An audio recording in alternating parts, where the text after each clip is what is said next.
Ousmane Bob. Effectivement, je suis un pur produit de la diaspora. Parce que j'ai vécu en France pendant 20 ans. 20 ans où j'ai fait mes études, j'ai travaillé un peu partout en France et en Europe. Avant de revenir au Sénégal l'année dernière, au mois de mai 2021. Et parlez-nous de votre choix que vous avez fait de quitter la France pour venir servir le Sénégal. Comment s'est opéré ce choix? Oui, effectivement, je pense que tous les Sénégalais qui sont dans la diaspora de manière générale, surtout ceux qui étaient partis pour faire des études et après qui ont travaillé là-bas pendant des années, leur souhait c'est de pouvoir revenir un jour dans leur pays pour participer au développement de ce pays-là, pour participer et partager leur expertise, leur expérience qu'ils ont eue pendant des années au niveau de la diaspora et le mettre au profit du développement de leur pays. Donc du coup, moi ça s'est fait naturellement, librement, naturellement parce que j'ai eu la chance que le président de la République, le président Macky Sall, dans ses projets sur le numérique, d'infrastructures numériques, avait mis en place ce projet data center qui faisait partie des projets phares du plan Sénégal émergent, du plan Sénégal numérique 2035. Et donc du coup, j'étais à la recherche de quelqu'un qui pouvait diriger ce data center, qui pouvait le gérer, apporter son expertise. Et c'est comme ça que ça s'est fait. C'est comme ça que je me suis retrouvé manager du data center de Diamniadio. Et quel est votre profil professionnel qui vous permet de bien manager cette structure? Voilà, donc mon profil, moi j'ai eu un diplôme d'ingénieur à Paris en 2006 à l'université Paris-Dauphine où j'ai fait un master en MIAGE, méthode informatique appliquée à la gestion. Par la suite, j'ai fait un master spécialisé à l'école d'ingénieurs Subinfo, qui est une école d'ingénieurs qui se trouve dans la région parisienne, en tout ce qui est business intelligence et intelligence artificielle. Après quelques années dans pas mal de structures privées, j'ai travaillé en tant qu'ingénieur de développement, Java, J2E et un peu tous les langages qui existaient à l'époque. Après, j'ai travaillé en tant qu'architecte technique, architecte fonctionnel. Donc j'ai rampé un peu ce qu'on appelle dans le jargon informatique avoir fait l'ensemble des métiers de la couche physique, couche logique et couche fonctionnelle. Et vers la fin, après 10 ans d'expérience à Paris, j'ai fait un MBA en management à l'Institut d'administration des entreprises de la Sorbonne. Donc c'est un peu mon profil académique. Mon profil professionnel, j'ai eu la chance de travailler, en tout cas d'avoir travaillé le plus de mon temps dans la région parisienne, dans des structures qui sont là-bas comme Veolia, GDF, les grandes structures informatiques qui sont au niveau de la défense, ce qui m'a permis d'avoir fait pas mal de missions en Europe et aux États-Unis, en Belgique, j'ai fait pas mal de missions là-bas, environ 16 à 17 ans d'expérience un peu dans la diaspora européenne. Et qu'est-ce que vous faites au niveau de ce data center? Voilà, donc moi je suis en charge du management du data center de Diamniadio. Le data center a été créé pour doter notre pays d'une infrastructure qui nous permet de régler toutes ces problématiques de souveraineté numérique. Toutes les données du Sénégal doivent rester au Sénégal, doivent être gérées dans un cadre sécuritaire. Et c'était l'idée même de la création du data center. Donc mon rôle aujourd'hui, c'est de rapatrier l'ensemble des données qui sont à l'étranger, mais qui appartiennent à l'administration sénégalaise, de les rapatrier au niveau du data center de Diamniadio. Ça, c'est l'un de mes premiers rôles. Le deuxième rôle, c'est de permettre à l'ensemble des administrations publiques, comme les ministères, les administrations décentralisées, comme les préfectures, les mairies et autres, tout ce qui est administration publique, qu'ils puissent maintenant avoir une infrastructure qui leur permet de venir déployer leurs données au niveau de Diamniadio. C'est-à-dire, au lieu à chaque fois de financer, d'acheter des serveurs, d'achat de matériel, de mettre en place une architecture qui permette de sécuriser les données, qui permette un bon fonctionnement de leur système d'information. Maintenant, c'est tout ce travail-là qu'on amène à Diamniadio, ce qui fait que les ministères maintenant ont toute la latitude de pouvoir maintenant faire le travail. Et maintenant, toute la partie infrastructure, nous, on le fait à leur place. Et est-ce que vous avez du répondant par rapport à cette offre de service? Ah oui, tout à fait, tout à fait. C'est un besoin, hein, c'est un besoin qui était attendu par l'ensemble des ministères parce que ça coûte très cher l'achat de serveurs. Le Sénégal aujourd'hui, on parle de modernisation. Il y a un besoin de modernisation, de digitalisation de notre administration. Quand vous allez dans l'administration sénégalaise, toutes les actions que vous faites là-bas, vous pouvez le faire sans se rendre physiquement dans cette administration. Je donne juste l'exemple. Si demain, n'importe quel Sénégalais arrive à demander son extrait de naissance, son bulletin de naissance ou un acte municipal sans se déplacer, quel que soit l'endroit où il se trouve, si on arrive à faire cela, c'est parce qu'il y a des infrastructures comme le data center qui ont été créées au niveau du Sénégal. Donc c'est ça l'idée. L'idée, c'est qu'un Sénégalais qui est en Belgique ou qui est en France, qui a besoin d'un extrait de naissance parce qu'on lui demande, depuis son téléphone, qu'il puisse faire la demande, faire les paiements nécessaires, récupérer l'extrait de naissance en format PDF et pouvoir l'imprimer et le déposer rapidement. Donc ça dure 10 à pratiquement 1 minute maximum, alors qu'avant, il fallait appeler quelqu'un qui est au niveau du pays, qui soit au niveau du centre de la mairie là où vous êtes né, après donner ça au GP, voir comment faire pour accéder aux documents. Donc ça pouvait prendre 1 mois, 2 mois pour le faire. Donc pour les ministères, le fait d'avoir l'ensemble de leurs infrastructures au niveau de Diamniadio leur permet aussi de voir comment maintenant moderniser l'administration, les relations par rapport aux citoyens, aux usagers. Et aujourd'hui, le répondant est là parce que c'est très attendu.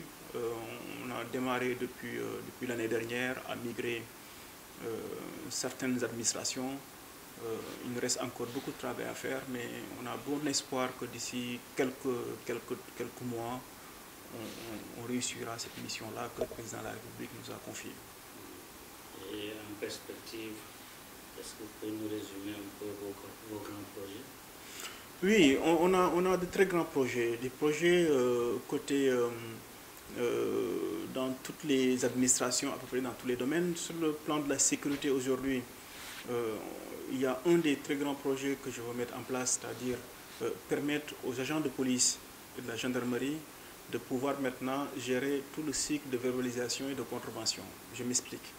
Aujourd'hui, quand un policier vous arrête, il vous demande carte grise, assurance, pas mal de documents administratifs, votre permis, votre contrôle technique. Et après, le policier vérifie si tous les documents sont exacts, il vous laisse passer ou bien il vous fait une contravention. Demain, ce que nous voulons, c'est que le policier, depuis son téléphone portable, qu'il puisse scanner le code barre, le matricule du véhicule, et à partir de là, il a toutes les informations dont il a besoin. Donc il n'a plus besoin de vous demander tous ces documents. Tous ces documents, il les a. Donc, il sait qu'à partir du matricule du véhicule, est-ce que ce véhicule-là est en règle par rapport à sa carte grise? Est-ce qu'il est en règle par rapport à son contrôle technique, à son assurance, et ainsi de suite. Donc ce qui fait que la verbalisation devient maintenant digitalisée. Ce qui fait que pour la police, c'est un gain de temps. Ils n'ont plus besoin maintenant d'arrêter tous les véhicules, ou un certain nombre de véhicules pour les verbaliser ou pour faire des contraventions. Maintenant, ils peuvent rester dans leur coin et gérer le flux de véhicules qui passent et arrêter uniquement les véhicules qui sont en défaut de documents administratifs. Donc ça, c'est un projet qui va révolutionner un peu le mode de fonctionnement, en tout cas tout ce qui est sécurité routière. On en parle beaucoup avec tous les accidents, pas mal d'actes d'incivisme qu'on voit. On voit aussi à Dakar aujourd'hui qu'il est très difficile de rouler avec les bouchons.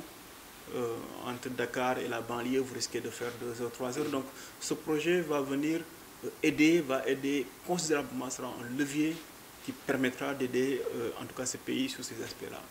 D'autres projets qu'on veut lancer, mais au niveau du ministère des Transports, on a d'autres projets qu'on veut faire avec eux. Mais sur la santé, c'est qu'aujourd'hui, ce que nous voulons, c'est permettre en fait à tout Sénégalais, du moment où il met ses pieds dans un hôpital ou dans un dispensaire, un centre de santé, c'est comme s'il mettait ses pieds dans tous les hôpitaux du Sénégal, sans le voir, sans le savoir. C'est-à-dire, il bénéficie de l'ensemble des services hospitaliers qui existent aujourd'hui. Donc, on n'a plus besoin maintenant, si on habite à Kidira, à Ziguinchor ou à Saint-Louis, de dire qu'il faut que j'aille jusqu'à Dakar pour me soigner. Il peut aller se soigner dans le centre de santé le plus proche. Mais l'ensemble de ces données, tout ce qu'il faut savoir sur lui, tout ça est géré de manière nationale. Et que maintenant, c'est l'hôpital qui viendra vers lui si jamais il y a un besoin de le faire venir dans tel centre hospitalier ou dans telle spécialité par rapport à sa pathologie. Donc ça aussi, c'est un changement, un gain de temps, un changement de paradigme qui va s'opérer dans le monde de la santé. Donc l'ensemble de nos projets, de toute façon, que nous avons, on part toujours d'un problème, d'une situation, d'un fonctionnement souvent artisanal ou archaïque, pour voir maintenant comment le digitaliser, pour donner un niveau de service qui permettra à ces citoyens-là d'avoir le même niveau de service, quel que soit l'endroit où ils se trouvent au niveau du Sénégal, de bénéficier de l'ensemble des services, quel que soit l'endroit où ils se trouvent. Donc il n'y a plus, je n'ai pas les moyens de me soigner dans telle structure hospitalier ou pas. Maintenant, selon sa pathologie, quelqu'un qui est au niveau de principal ou d'Antec peut tout de suite dire, tenez, il ne faut pas l'opérer, il faut faire ça, ça, ça, ça, ça, amener le temps, et ainsi de suite, et maintenant tout est organisé. Donc, les projets qu'on veut mettre en place, c'est vraiment, c'est tout le Sénégal. Hein, c'est dans la santé, dans les transports, avec ce que j'explique tout à l'heure pour la police, avec les bouchons, toutes ces problématiques-là, c'est quelles solutions apporter. Et une des solutions, ce ne sont pas les seules solutions, mais c'est dans le côté digital qu'il faut essayer de moderniser pour permettre que ce service soit facilement utilisable et qu'il puisse régler les problèmes qu'on connaît. Dans l'agriculture aujourd'hui, on sait tous que le Sénégal, il y a beaucoup plus de terres que de bâtiments, de là où les gens vivent souvent. Et jusqu'à maintenant, on a du mal à convaincre, en tout cas nos concitoyens, que l'avenir de ce pays, en tout cas l'un des secteurs forts économiques du Sénégal, est l'agriculture. Mais quand on parle d'agriculture, on a cette vision-là paysanne un peu. Les gens disent oui, man duma baykat ou duma, voilà, c'est un peu réducteur. Ce que nous voulons, à travers les projets digitaux, permettre d'industrialiser l'agriculture, de le digitaliser plutôt avec les méthodes d'intelligence artificielle qui permettront d'avoir une agriculture, je peux dire 24/24 ou toute l'année. En suivant votre logique, vous semblez dire que le Sénégal est sur la bonne voie au plan digital.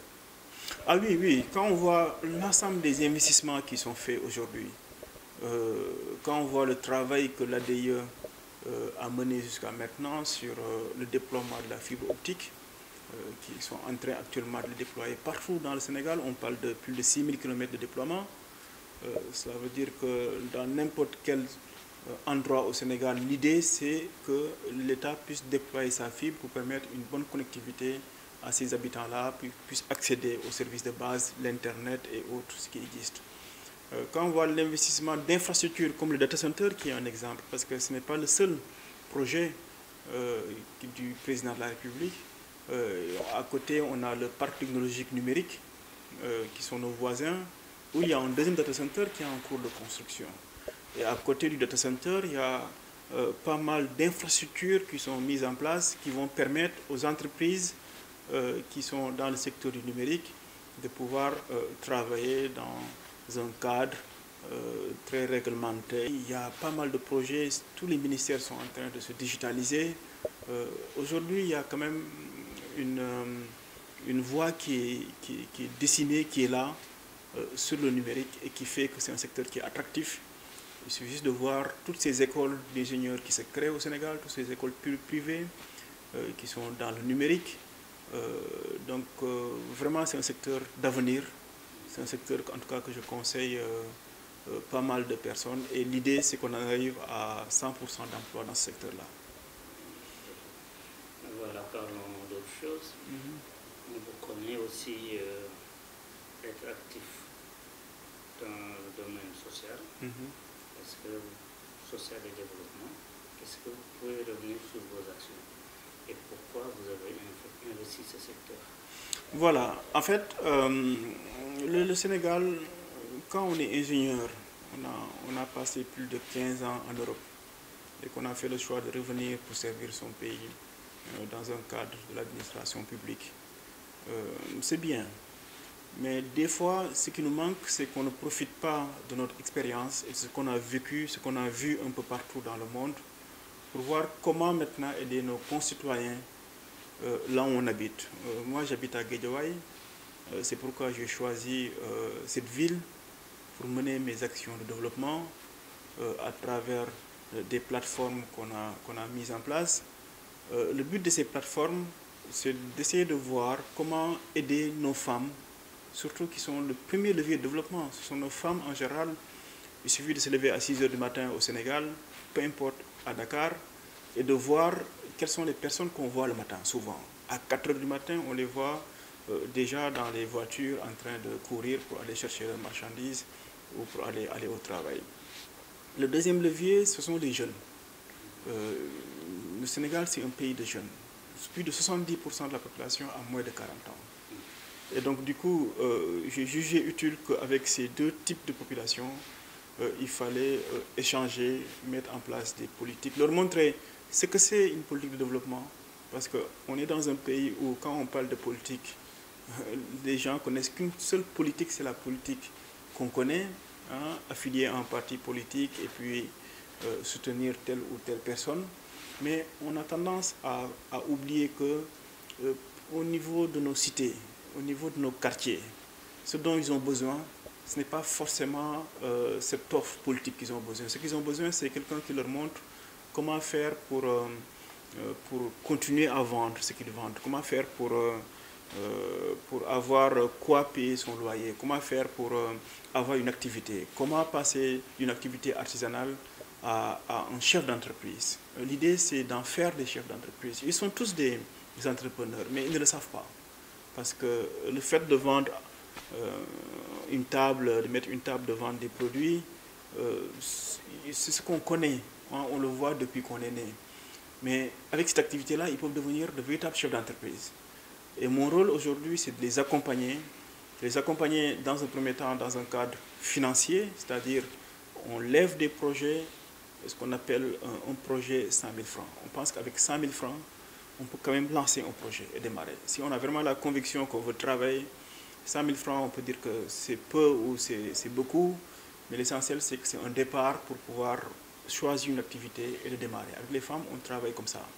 Avec les jeunes, l'idée, c'est de les orienter plutôt vers les métiers d'avenir, de les orienter dans la formation, de les accompagner s'ils ont besoin de permis de conduire, par exemple, pour postuler un emploi qui l'exige.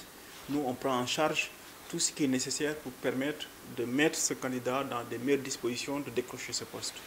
On les oriente aussi vers les métiers d'entrepreneuriat, de créer des structures, peu importe dans le secteur qu'ils souhaitent. On les accompagne à formaliser cette offre d'entreprise, de leur montrer comment le faire, comment trouver des clients, comment aussi mettre en relation d'autres personnes qui sont dans le même secteur d'activité. Donc vraiment, c'est que du développement qu'on fait avec les femmes et les jeunes. On les accompagne sur le côté financier, mais aussi sur notre expertise, notre expérience, comment se développer, comment créer de l'emploi, comment rentabiliser un emploi. C'est sur ces aspects-là qu'on les accompagne. Pour aborder l'un des derniers points, quelle lecture faites-vous sur la vie des Sénégalais de la diaspora? Oui, c'est une question qui revient souvent. C'est vrai que quand on quitte le Sénégal, ce que j'appelle le rideau de fer, les gens qui sont ici, qui sont restés au pays, ne savent pas vraiment ce que ces gens font réellement. Ils ne maîtrisent pas réellement toutes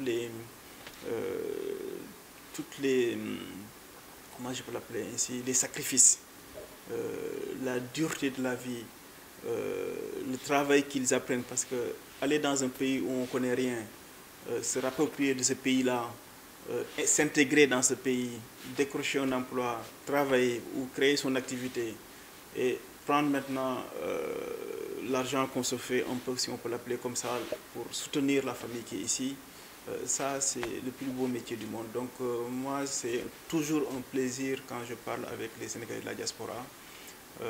Maintenant le message que je peux lancer envers eux, c'est essayer de créer des sociétés au Sénégal. C'est fini l'époque où on va uniquement pour envoyer de l'argent tous les mois pour certes aider sa famille, et après le jour où on est à la retraite, de rentrer et de rester faire comme eux. Ça c'est révolu. Les Sénégalais de la diaspora, ce qu'ils doivent faire, dès qu'ils ont cette opportunité-là, peu importe le secteur, ils doivent investir sur des activités qui vont leur permettre déjà de créer de l'emploi ici au niveau du Sénégal, mais aussi à un moment donné, pourquoi pas, un levier qui va faciliter le retour au pays natal. Donc ce sont les conseils en tout cas que je leur fais, je leur donne. Au Sénégal, il y a pas mal d'opportunités, c'est un pays qui bouge. Il n'y a pas un secteur où on ne peut pas être milliardaire. Il y en a. Maintenant, ce qui bloque peut-être les Sénégalais qui sont ici, c'est l'argent, le côté financier, l'investissement qui les supporte. Eux, ils ont la chance de pouvoir économiser un tout petit peu d'argent et de pouvoir utiliser cet argent-là pour venir créer de la valeur ajoutée au niveau du Sénégal. Il faut qu'ils profitent de ces opportunités. Voilà, c'est le message que je peux lancer à mes amis qui sont au niveau de la diaspora. Et votre dernier mot? Mon dernier mot, vous remercier, vous remercier de cette invitation-là. Le travail qu'on fait au-delà de la satisfaction personnelle, il y a toujours le côté patriotique qui prend le dessus, parce que quand on décide de quitter la France après avoir vécu là-bas pendant plus de 15 ans pour revenir au Sénégal et recommencer à zéro, c'est uniquement l'amour pour son pays qui peut dicter une telle conduite.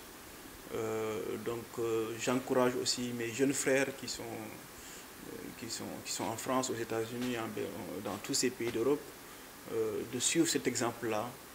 Ce n'est pas facile de faire ce pas, mais il y en a qui réussissent à le faire. Et il faut toujours suivre sur leurs conseils pour essayer de voir comment faire maintenant pour réussir ce pas vers notre pays. Je vous remercie.